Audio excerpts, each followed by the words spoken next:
Tous ces professionnels de santé produisent aujourd'hui ce qu'on appelle les données de santé. Or, ces données de santé, apparemment, ne sont pas mises à disposition des professionnels de santé, ne sont pas mises à disposition des patients, ne sont pas mises à disposition des complémentaires santé. Bref, elles sont détenues et verrouillées. Et que faudrait-il faire pour les rendre accessibles? C'est vrai que cette affaire est un véritable scandale. D'abord parce que on suppose, enfin la CNIL présuppose que si ces données étaient utilisées, eh bien elles seraient détournées et puis elles fantasment sur Big Brother. Je pense que c'est très important de préserver la vie privée des Français et leurs données de santé. Mais néanmoins, c'est une perte de chance aujourd'hui pour les Français de ne pas utiliser ces données. Je m'explique.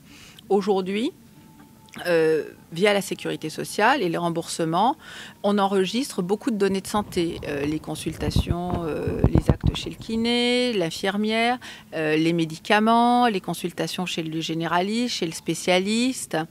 On n'est pas tellement capable d'aller voir les passages à l'hôpital, mais enfin on peut les recouper.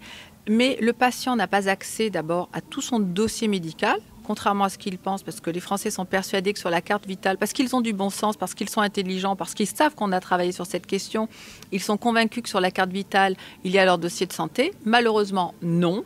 Donc toutes ces données sont enregistrées, on les a, mais elles ne sont pas restituées. Ça veut dire qu'on ne peut pas les exploiter. Alors certains vont dire c'est bien parce que ça préserve la vie privée. Non, parce que ces données existent, donc des personnes malveillantes, elles peuvent toujours les utiliser. Mais en plus, on ne peut pas faire d'études épidémiologiques précises, on ne peut pas avoir des données très précises pour savoir ce qui est plus efficace, moins efficace, ce qui ne marche pas.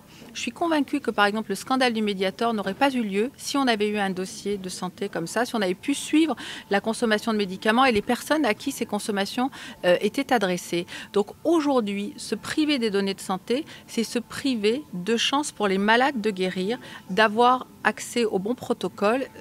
Donc c'est quelque chose de vraiment dommageable, y compris pour définir les priorités de santé.